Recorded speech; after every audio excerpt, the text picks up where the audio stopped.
Começa agora os 10 mil deles. O reality cast que faz o seu tempo render. Fala pessoal, tudo bem? Sejam todos muito bem-vindos a mais um episódio do seu Os 10 mil deles, o podcast que convida você a refletir sobre a renda variável na prática. Esse é o mote do nosso podcast. Investimos lá atrás, no mês de maio de 2020, 10 mil reais na Bolsa e semana a semana, com base na estratégia fundamentalista de longo prazo do gestor de recursos Carlos Castrucci, a gente revela o que aconteceu com essa grana, que já chegou a tocar a casa dos 14 mil reais, em meio à volatilidade e semanas desafiadoras, recuou para a casa dos 13 mil, e agora, numa semana difícil para se negociar, chegou a recuar para a casa dos 12 mil reais novamente. Mais próximo dos 13 do que dos 12 é verdade, em 12.900 reais, com 12.920 reais, um recuo de 1,1% em comparação com a semana passada, mas na casa dos 12 mil reais, o que me dói. Mas eu tenho que lembrar que o foco é o longo prazo. Carlos Castrucci, bem-vindo para mais uma. Tudo bem, meu irmão?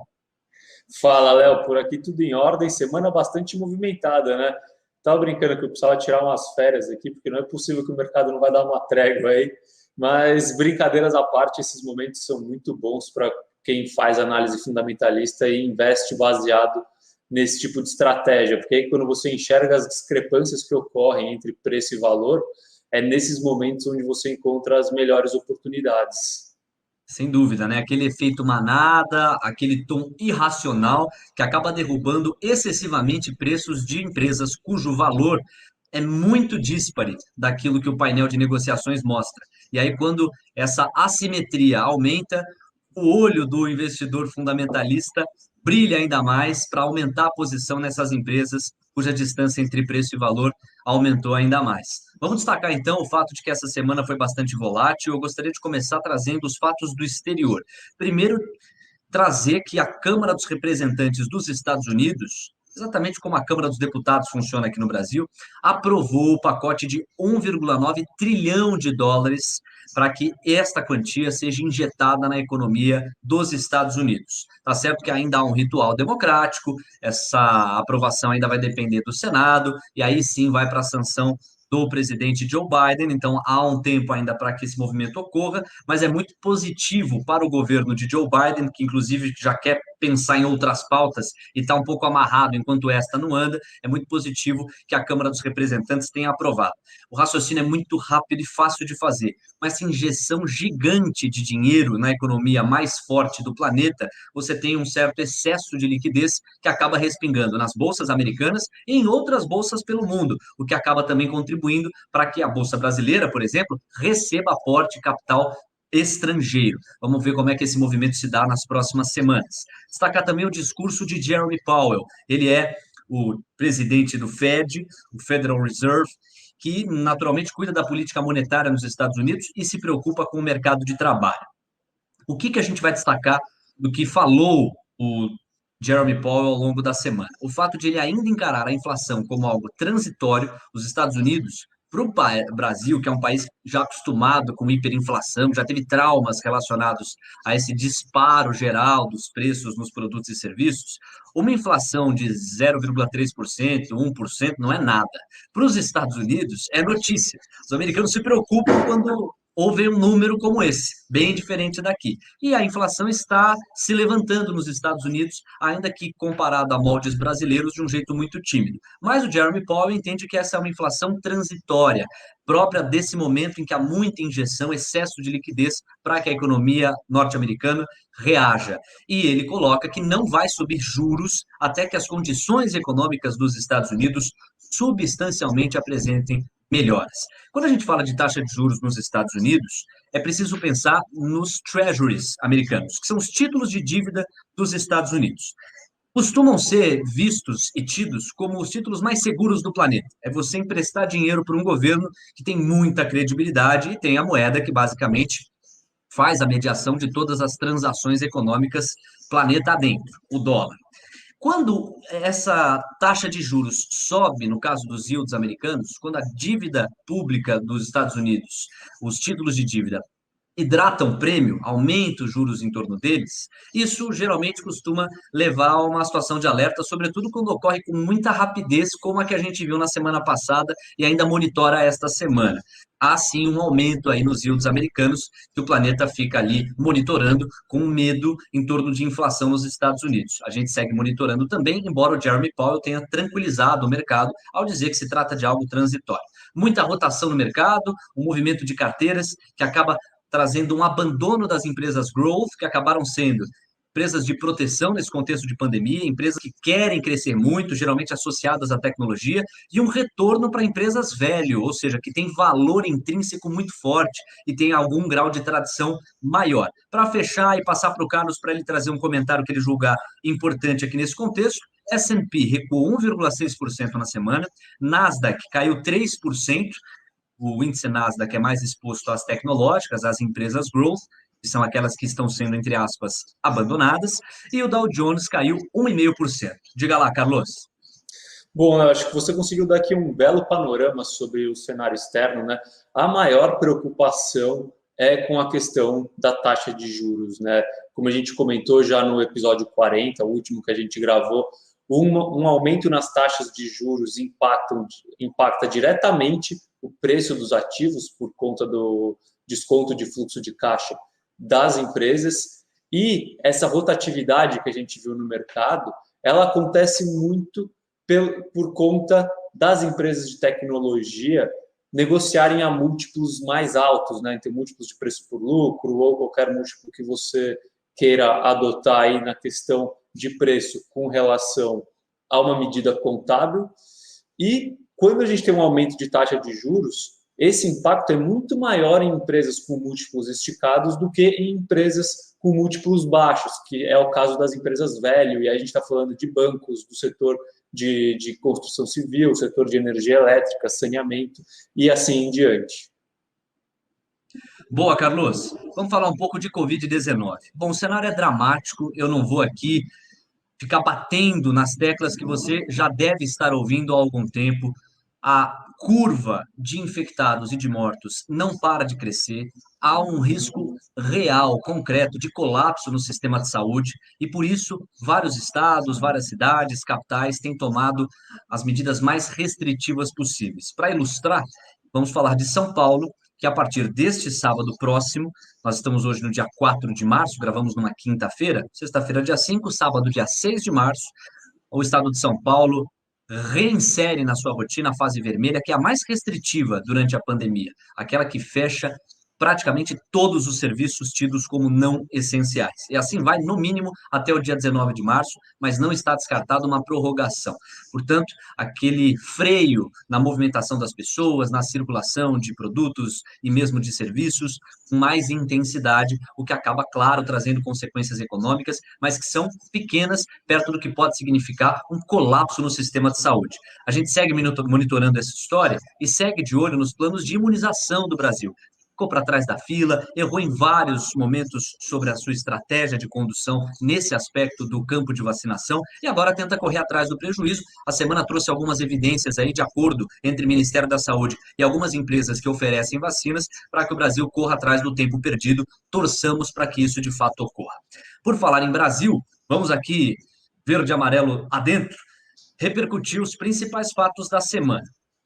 Não há como a gente não destinar um tempo maior nessa parte para falar da PEC emergencial. Nós precisamos falar dela. O auxílio emergencial vai ter que voltar.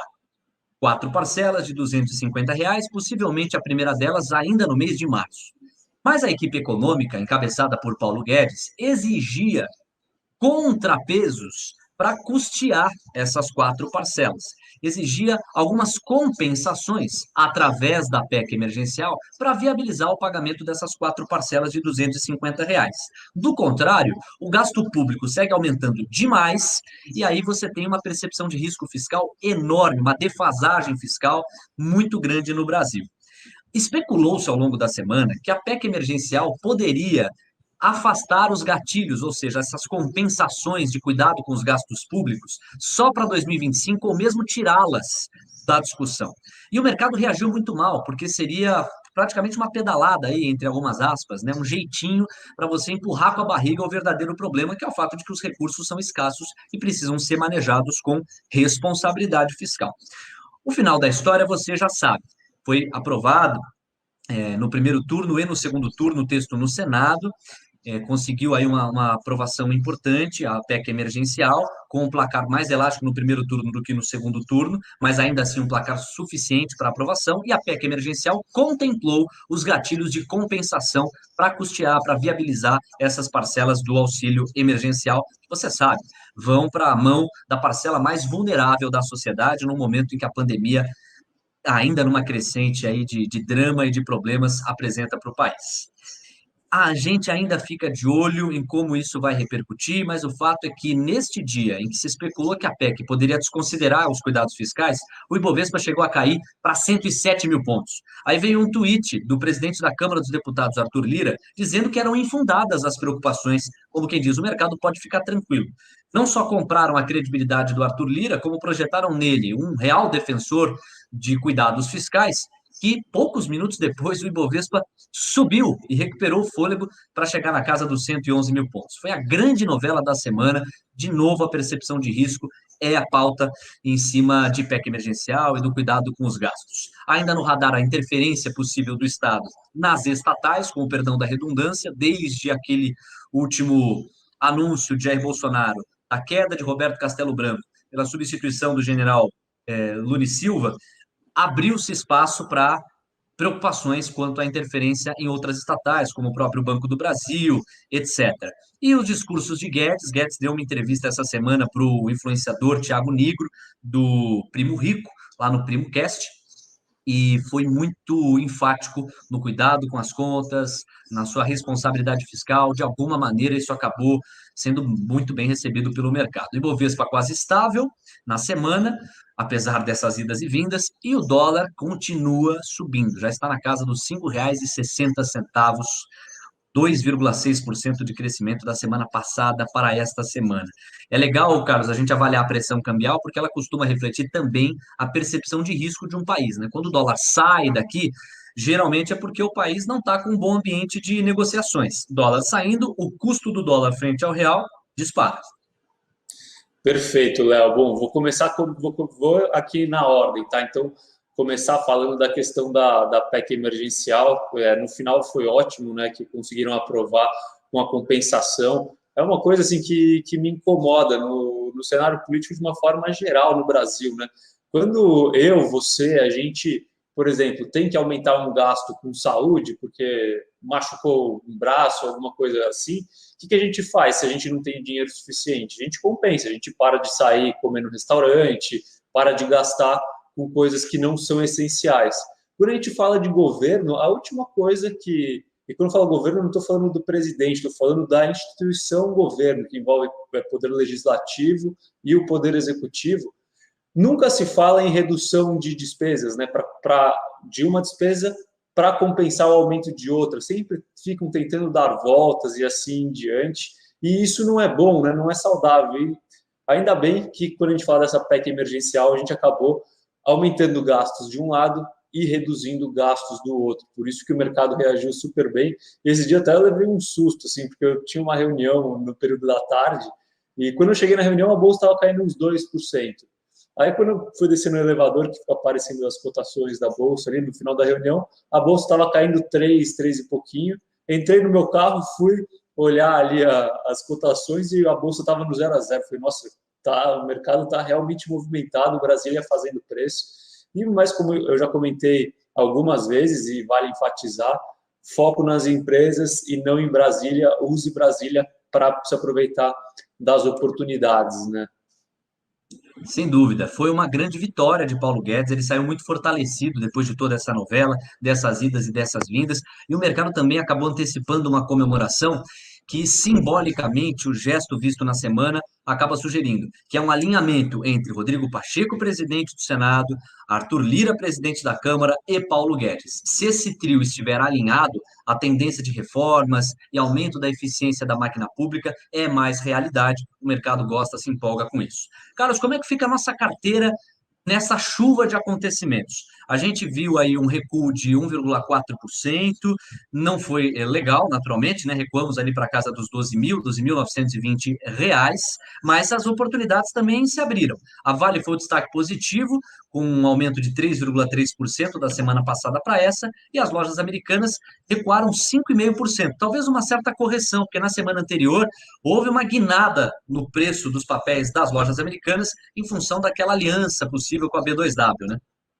Isso, falando assim dos pontos, destaques positivos e negativos, até consolidando aí para a performance da carteira essa semana, assim, a Vale teve um destaque positivo porque o cenário para o minério de ferro continua bom, e amanhã também, amanhã dia 5 de março, é a data onde os investidores da Vale recebem o direito de receber os dividendos que a Vale anunciou, e é um dividendo gordo ali, que beira um pouco mais de R$ 4,50 por ação. A ação está sendo negociada a pouco menos de R$ 100, então aí você vai ganhar quase que 5% de dividend yield, né, de dividendos sobre o preço da ação de hoje. Então, esses dois fatores acabaram beneficiando a Vale.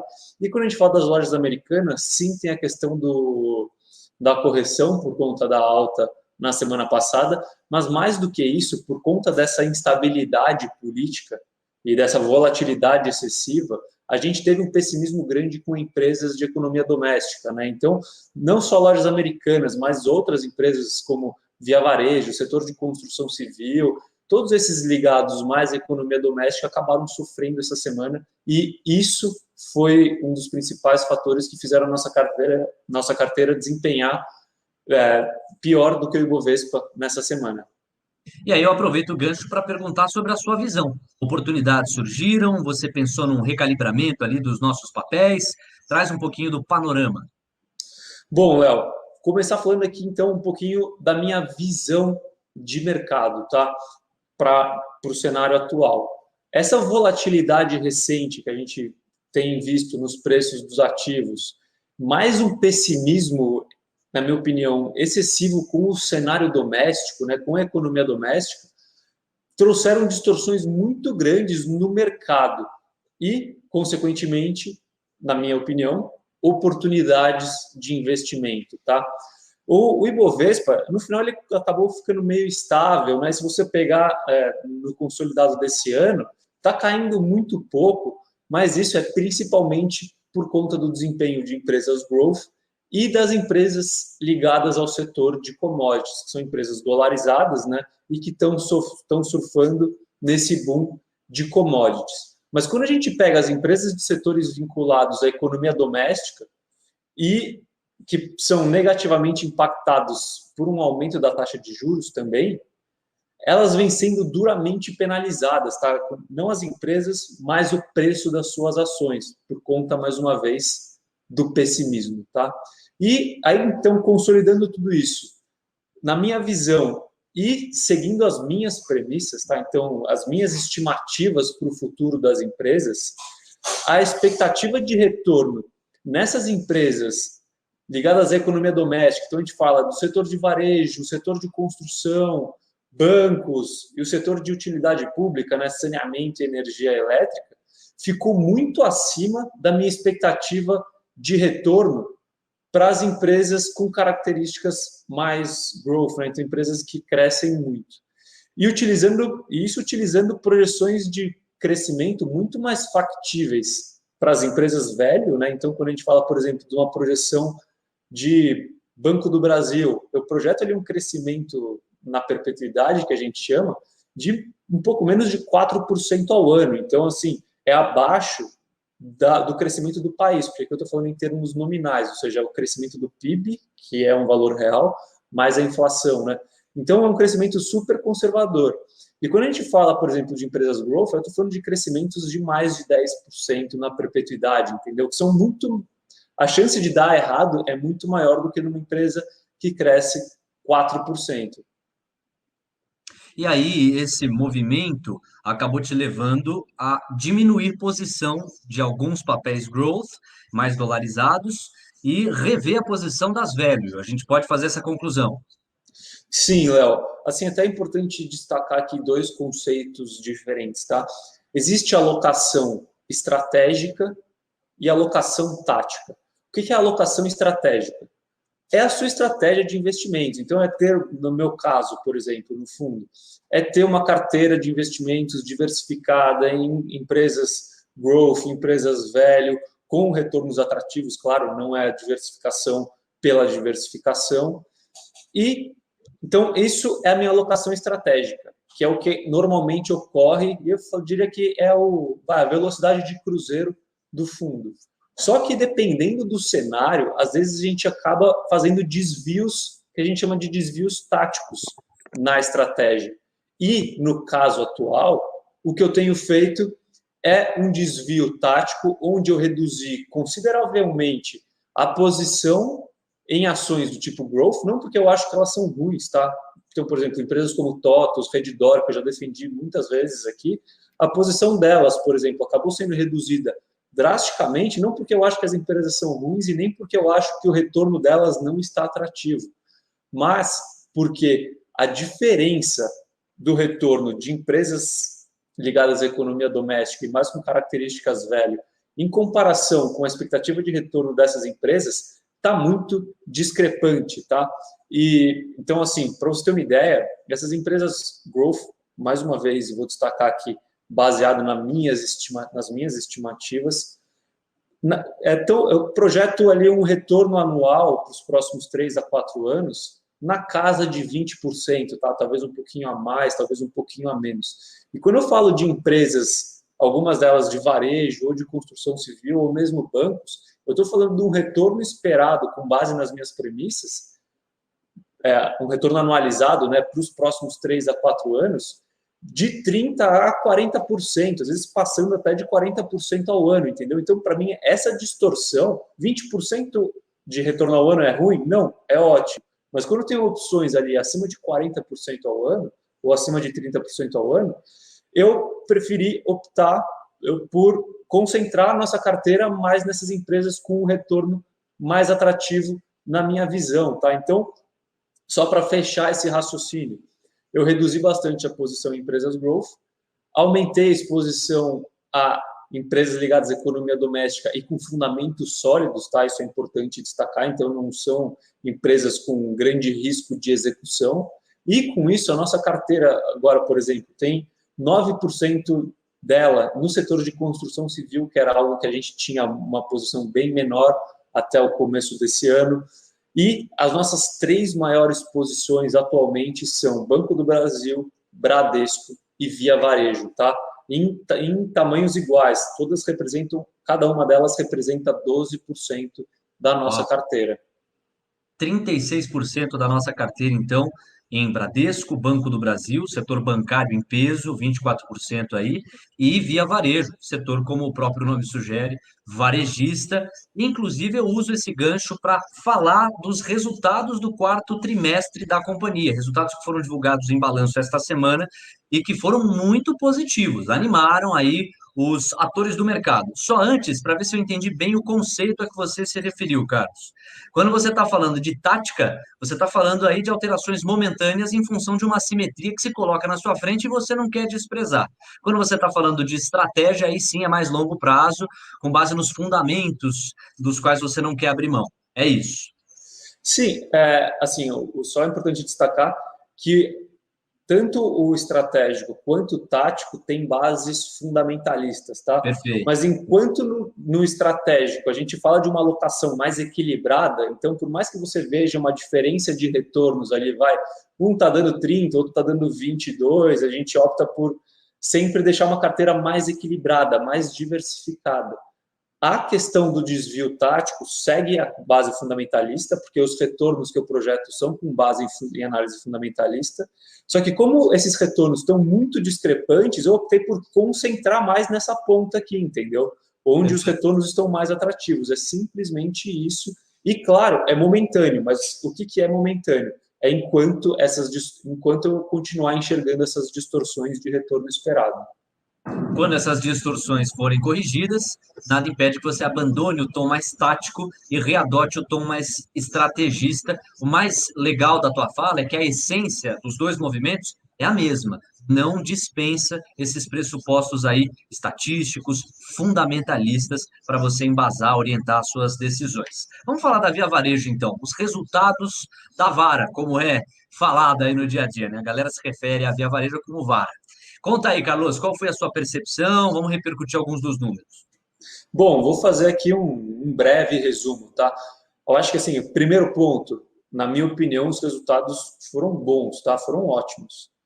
Segundo ponto, esses resultados e o consolidado de 2020, na minha opinião, só comprova que o processo de turnaround, ou seja, de sair de uma empresa ruim, problemática, para uma empresa saudável, foi concluído, entendeu? Então, você reduziu muito o risco da tese de investimento. Agora a gente não fala mais de uma questão de se a empresa vai dar certo ou não, agora a gente fala se a empresa vai... Agora a gente fala numa questão de a empresa vai conseguir entregar o seu plano de crescimento, entendeu? É uma outra questão que é muito menos problemática quando a gente fala do investimento de uma empresa que já está dando certo, a questão é o quanto ela vai conseguir crescer, quanto ela vai conseguir crescer a partir de agora. Bom, assim, outro ponto de destaque em 2020, que não é uma novidade do quarto trimestre.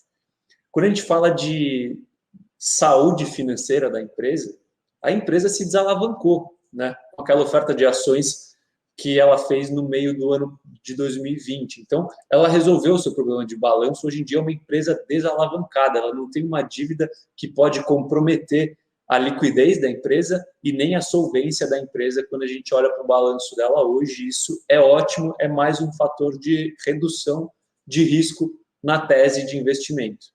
E aí, quando a gente fala de crescimento, no e-commerce, né, na questão de e-commerce, que é onde ela estava para trás, a empresa cresceu 3 dígitos em 2020, tá? Então, cresceu acima de 100% o seu e-commerce com relação ao ano de 2019. E por quê? Primeiro, porque começou a investir em tecnologia e em logística. E a gente ainda teve o aditivo da mudança do comportamento do consumidor, né, que começou a consumir mais online por conta da pandemia. Então, a gente teve um efeito dobrado aí que contribuiu positivamente para esse crescimento de 3 dígitos. Mas o mais importante para destacar nesse ponto aqui, Léo, é plataforma funcionando bem, ou seja, os investimentos em tecnologia estão fazendo efeito.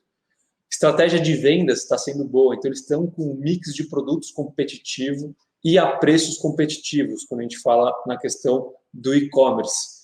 E o último ponto aqui que é super importante destacar, a logística melhorando. Isso acaba sendo um critério de desempate entre essas empresas de varejo eletrônico, né? Se você vai comprar, por exemplo, na Via Varejo e você tem uma promessa de entrega em 5 dias e você recebe em 15, você não volta. E essa questão não está mais ocorrendo com a Via Varejo. A questão de logística melhorou consideravelmente.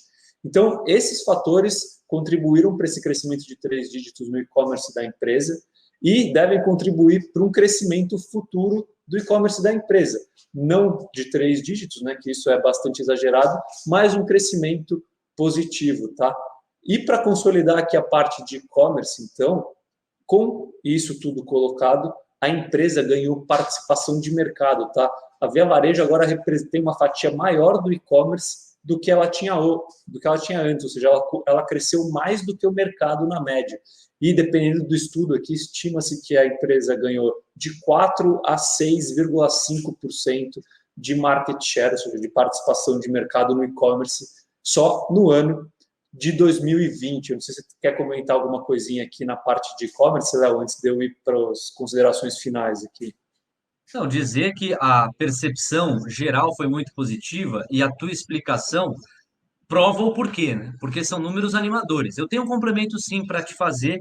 Eu vi um estudo do Inter Research, essa casa, essa instituição, que entende que o preço-alvo, ou seja, o preço justo dos papéis da Via Varejo, já está na casa dos R$ 25. Eu não sei em quanto que os papéis foram fechados nesta quinta-feira, quando nós gravamos aqui o podcast, mas eu sei que eles abriram praticamente em R$ 12 as negociações. Veja, Inter Research apontando para mais do que o dobro a que o preço era negociado quando a abertura do mercado se deu nesse dia 4 de março. Então, quer dizer, há um fôlego grande para na avaliação. E, ok, R$ 25 foi a percepção da Inter Research, mas há outras casas que também sugerem que o preço-alvo da Via Varejo está muito maior do que aquele a que ela é negociada hoje, nos terminais aí de negociações mercado adentro. O que significa, quando a gente cruza essas projeções com esses dados que você está destrinchando, que são projeções amparadas, fundamentadas, né? Léo, assim, eu não posso falar muito de preço-alvo aqui, coisas do gênero, mas o que eu posso te dizer é que a Via Varejo, dentro das empresas que eu acompanho, que tem na nossa carteira, é a que tem o maior retorno esperado, tá?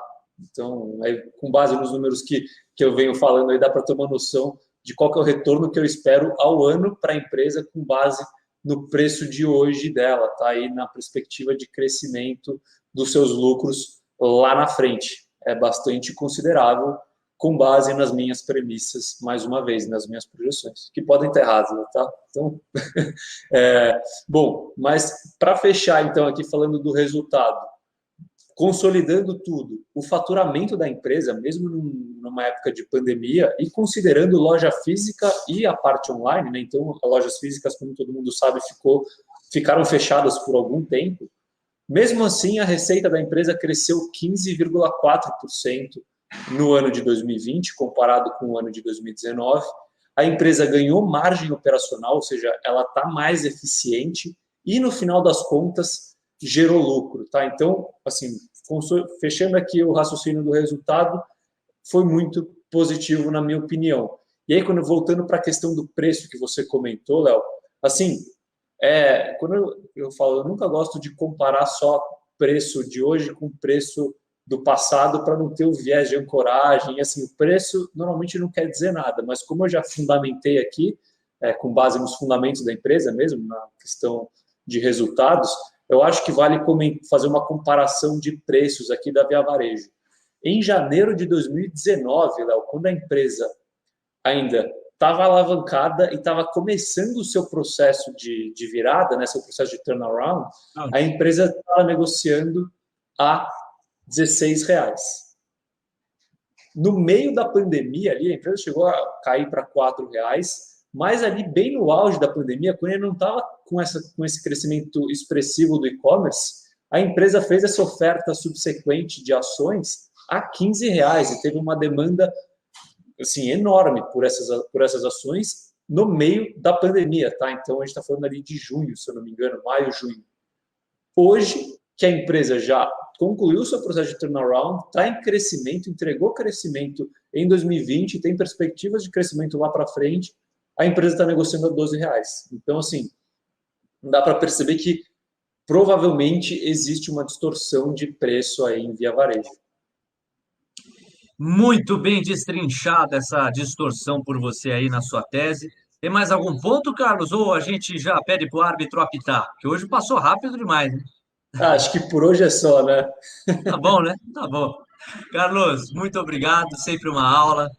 Você tenha muito sucesso aí nas estratégias que desenha e aqueles que acompanham e te, digamos assim, monitoram, tendem a vibrar proporcionalmente com você e os seus acertos. Obrigado aí por mais um conteúdo muito legal. Agradeço a você que esteve com a gente através do YouTube, através do seu player predileto.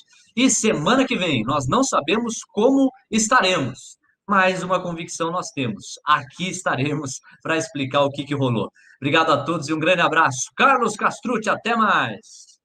É isso, gente. Obrigado mais uma vez por acompanharem o nosso podcast aqui, nossas explicações. Semana que vem, como o Léo bem colocou, independente do que acontecer, estaremos aqui explicando, tá bom? Ou, no mínimo, trazendo uma tese nova para vocês. É isso. Até semana que vem e um abraço.